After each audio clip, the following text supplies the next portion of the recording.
आप सबको जय मसीह की। अगर हम किसी की बात मानते हैं और वो चीज़ करते हैं तो पहली चीज़ हम क्या करते हैं? अगर किसी को हम ओबे कर रहे हैं तो पहले जो बेसिक थिंग है हम क्या करते हैं? हम उसे पहले सुनते हैं। सुनना दो तरीकों से होता है। एक सुनकर अनसुना करना और एक सिर्फ सुनने के लिए सुनना और एक एक्चुअली ओबे करने के लिए सुनना, मतलब वो चीज़ करने के लिए सुनना। अगर हम एक पर्सन को प्यार करते हैं और सच में वो पर्सन हमारे लाइफ में इम्पॉर्टेंट है तो हम उसकी बात ध्यान से सुनेंगे और करेंगे भी। अगर हम उस पर्सन को ग्रांटेड लेते हैं तो नहीं करेंगे, वो चीज़ सिर्फ सुनकर लेंगे और हाँ हाँ बोलेंगे। जैसे बाइबल में लिखा है कि दो पुत्र थे एक पिता के, और पहले पुत्र को पिता ने कहा कि तू दाग के बारी में जा, और उसने कहा नहीं। दूसरे को कहा तू वहाँ पर जा, तो उसने कहा हाँ। पर पहले को पछतावा हुआ और वो गया, पर दूसरा हाँ बोलकर भी नहीं गया। इन दोनों में से किसने बात मानी? पहले वाले ने। उसने सुना, दोनों ने भी सुना, पिता की बात दोनों ने भी सुनी, पर किया किसने? वो इम्पोर्टेंट है। अगर जो पहला वाला है, अगर उसको करने की इच्छा नहीं थी इसलिए तो उसने पहले नहीं बोला ना, पर वो पछताया, उसने उसके सेल्फ को मार दिया। अगर हमको ऐसा लगता है ना कि हम ये बात नहीं मान सकते बट वो हमारे लिए अच्छी और पिता हमारे लिए अच्छे के लिए कह रहा है, और सेल्फ हमारा बोल रहा है नहीं करना है, तो सेल्फ को मारना है। वो ज्ञान हमें प्रभु देता है कि कौन सी चीज़ क्या करनी है। बिकॉज अगर हम मसीह को फॉलो करते हैं, हमारे यीशु को फॉलो करते हैं, तो पहली चीज़ यीशु ने ये बताई कि हमारे पहले सेल्फ को मारना है और रोज़ क्रॉस उठाना है, हर इच्छा को मारना है प्रभु के सामने। अभी मैं वापस आता हूँ टॉपिक पर कि जब हम सुनते हैं, एकदम प्रॉपरली सुनते हैं, ध्यान देकर सुनते हैं, तो ही हम उसे ओबे करते हैं। अभी ध्यान से सुनना मतलब वो चीज़ हम क्यों सुनते हैं? क्योंकि हमको सच में ओबे करना है और उसको हम लेते हैं, उसके बारे में सोचते हैं, उसका डिसीजन लेते हैं एंड देन उसके ऊपर चलते हैं हम। हमारे प्रभु ने लूका में 11 में 28 में कहा है, धन्य है वे जो परमेश्वर का वचन सुनते और मानते हैं। सुनते हैं और मानते हैं, ओबे करते हैं उसको। हाँ, मैं करूँगा ये सारी चीज़, प्रभु मुझे अनुग्रह दे। सुनते और मानते। हम और एक वचन देखेंगे,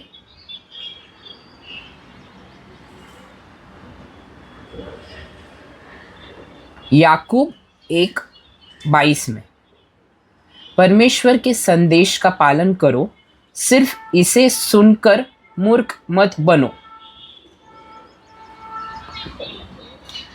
क्या हम जो भी सुनते हैं, परमेश्वर का वचन जो भी सुनते हैं, हमें ये जांचना है कि हम उसे सिर्फ एंटरटेनमेंट के लिए सुन रहे हैं, ड्यूटी निभाने के लिए सुन रहे हैं। हाँ, मैं चर्च जाता हूँ और मैं वहाँ पर प्रेजेंट ही लगाता हूँ, सब मुझे जानने चाहिए कि मैं आता हूँ टाइम पर, जाता हूँ टाइम पर, और मैं हर एक वचन सुनता हूँ।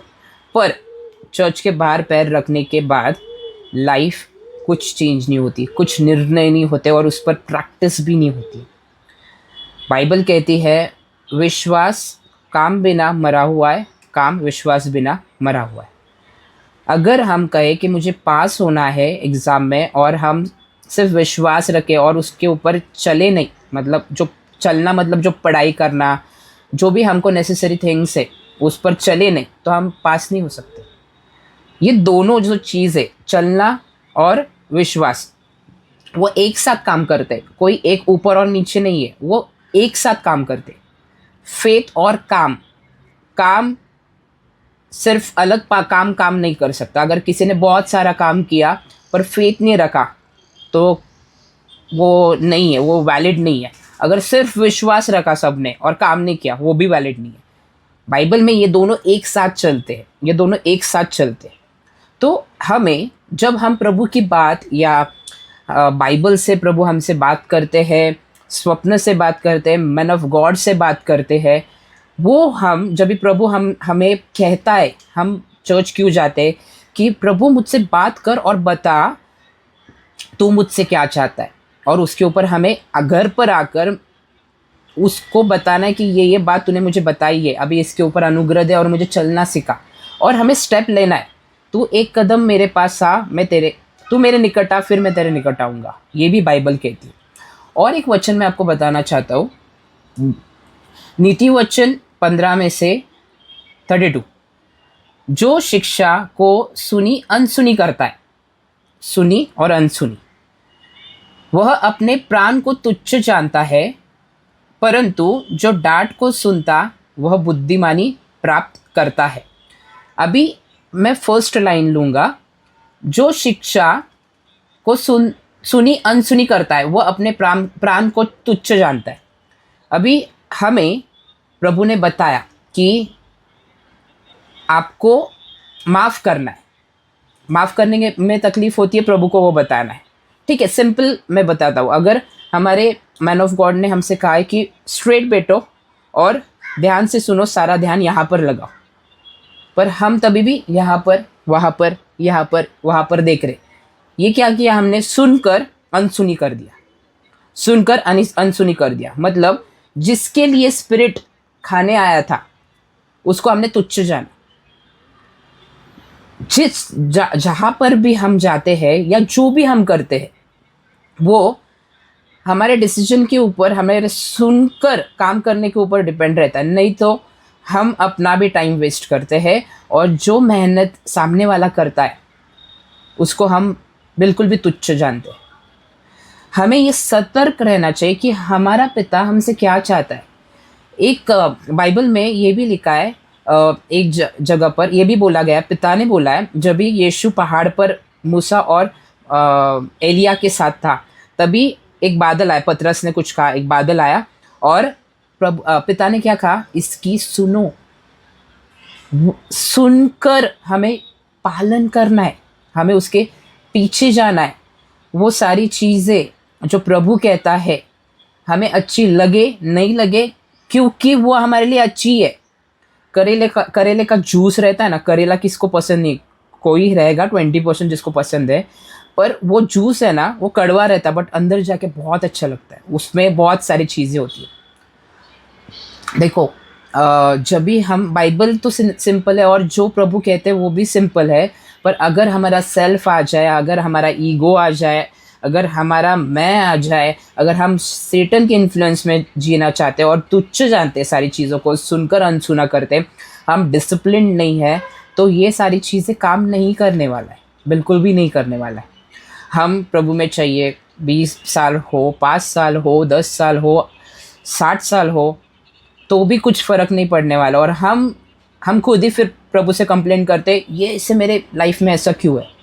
नहीं, हमें ये ध्यान रखना है कि धन्य है वे जो परमेश्वर का वचन सुनते और मानते हैं, सुनते और मानते हैं। हम सुनकर जब ये एक्सेप्ट करते, हाँ तूने बराबर कहा ये चीज़ को, अभी मैं ये लागू करूँगा, ये एक्सेप्ट करूँगा, ये सारी चीज़ें, तो इससे क्या होता है कि हम प्रभु के साथ एक डिसीजन लेते हैं। हमारी लाइफ प्रभु के साथ छोटी से बड़े डिसीजन पर ही डिपेंड है, निर्णय पर। हमें पहले डिसीजन लेना है। प्रभु, डिसीजन की ताकत प्रभु ने हमें दी है ऑलरेडी, डिसीजन लेने की, और उसके ऊपर अनुग्रह प्रभु डालेगा। पर हमें हमारा काम करना ही है, जो प्रभु ने हमें स्ट्रेंथ दी है, सब कुछ लास्ट तक, एकदम लास्ट तक। आप देखिए, अगर हमें कोई तो काम दिया है, और फॉर एग्ज़ाम्पल अगर एक महीने की सैलरी हमारी 30,000 है, और हमारे बॉस ने कहा कि अगर 5 दिन तू काम करेगा तो तुझे 50,000 ये 5 दिन के भी मिलेगी, तो हम हमारी पूरी ताकत लगा देते। कैसे? ये 5 दिन में पूरा काम करूँगा, बाद में सो लूँगा, बाद में आराम करूँगा, कम आराम करूँगा। ये पूरी ताकत होती है, जो भी आप कर सकते हो वो करेंगे। वैसे ही वचन का पालन करते वक्त जो भी ताकत है हम में, जो भी ताकत है प्रभु की तरफ से, जो भी प्रभु ने हमें दी है, वो भी हमें देना है। जैसे बाइबल ये भी कहती है कि वो बच्चे ने 5 रोटी और 2 मछली दे दी, जितना उसके पास था वो दे दिया। जैसे वो विधवा ने दे दिया, खुद को पूरा दे दिया उसने। देखो हम प्रभु को क्या दे सकते? कुछ भी नहीं दे सकते। देखो, लाइफ उसने दी है, टाइम उसने दिया है, जो भी हम कमा रहे हैं या जो भी वो प्रोवाइड कर रहा है, जितनी भी स्ट्रेंथ है हम में, सब कुछ वो ही दे रहा है।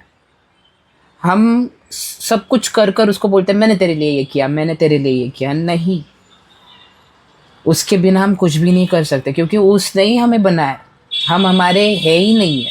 हमने खुद को बनाया क्या? कभी नहीं बनाया। हम बोलते मेरी चीज़ है, पर वो चीज़ें लेने का जो भी हमारे पास आता है वो कौन देता है? हम प्रभु को सिर्फ धन्यवाद दे सकते हैं, और जो उसने दिया है हमें, मतलब हमारी लाइफ, वो सरेंडर कर सकते जो उसी ने दिया है। इसलिए हमें ये बात ध्यान रखनी है कि हम सुनते कैसे हैं, क्योंकि हमको उसकी ही सुननी है। प्रभु ने हमें, हमारे पिता ने हमें क्यों बनाया? उसके साथ रिलेशनशिप के लिए, उसके साथ संगति के लिए, उसके साथ जीवन बिताने के लिए। और सच में हमें सच में वैसा करना चाहिए हमें। वैसे हमें उसकी बात हमेशा ध्यान से सुननी है और उसको ओबे करना है। अगर हम ग्रांटेड सुनेंगे तो हम ओबे नहीं कर पाएंगे। ये दोनों चीज़ें भी एक साथ चलती है। सिर्फ सुनते बैठे तो हम खुद को धोखा देंगे कि हम चर्च में जाकर बहुत आत्मिक है, और वो लीगलिज्म में चले जाएंगे। हम जैसे फरीसी जाते, वो सिर्फ बाइबल जानते थे, काइंडनेस नहीं थी, बात नहीं मानते थे प्रभु की, आर्ग्यू करते थे उसके ऊपर। मतलब हर चीज़, मतलब रूल्स में एकदम परफेक्ट, मतलब चर्च जाना, बाइबल पढ़ना, प्रेयर करना, पर जो डिसीजन लेना है, जो प्रभु के साथ संगति करनी है, जो हम्बलनेस है, वो नहीं करते थे कभी। देखो, आपके पास, मेरे पास अगर वो हम्बलनेस नहीं है तो हम प्रभु से कह सकते हैं ना, किसने बनाया हमको? उसने बनाया ना। और शैतान ने खराब किया ना, तो हमें उसको बोलना है, देख प्रभु, तूने हमें बनाया था और हम तेरे डीएनए, और उस सेटन ने खराब किया हमको। अभी तू साफ़ करते वक्त थोड़ी सी तकलीफ़ होती है। अभी हमारे अंदर बहुत सारा ऐसे मेटल को ऐसे चढ़ता है ना, कुछ गंदा वाला, वैसे हम उसको घिस के अच्छा करते हैं ना, या वेसल्स को धोते, तो वैसे हमको घिसते वक्त थोड़ी सी तकलीफ़ होगी, बट वो हील करता है हमें, वो हील करता है ये सारी चीज़ें। इसलिए हम उसको क्या दे सकते हैं? जो लाइफ उसने दी है, उसको सरेंडर होना 100%, उसकी बात मानने के लिए अच्छे तरीके से सुनकर मानना। सिर्फ सुनते नहीं बैठना है या सुनकर अनसुना नहीं करना, हम धोखा देंगे खुद को। तो यही कहना चाहता हूँ कि प्रभु की सुनो, हमें प्रभु की सुननी है। और जब भी टेम्पटेशन आए, कुछ आए, प्रभु से बोलो, उसको बोलो प्रभु मुझे तेरी बात माननी है। जो भी हम में है, जो भी स्ट्रेंथ है, उसको दे दो, सब दे दो। जैसे वो 5 रोटी और 2 मछलियाँ दे दी उस बच्चे ने, दे दो। बच्चे के समान हमें बनना है बस। और प्रभु हमको करेंगे, इसमें लेकर जाएंगे, धीरे उसमें लेकर जाएंगे। पर हमें सीरियस होना है उसके लिए, रिस्पेक्टफुल फियर चाहिए उसके लिए। जैसे हम हमारे मम्मी डैडी को रिस्पेक्टफुल तो वो टाइप के फियर होते हैं। एक, ये मुझे मार डालेगा, और दूसरा, मैं उसको हर्ट कर रहा हूँ। ये रिस्पेक्टफुल फियर रखना है हमको उसकी, और प्यार करना है। सारी चीज़ें ऊपर नीचे नहीं होती है, बैलेंस्ड होती है। सारी चीज़ें बैलेंस चलनी चाहिए, और हमें उसकी सुनना है और ओबे करना है। सुनने के बाद ही हम उसकी बात मान सकते हैं। आप सबको जय मसीह की।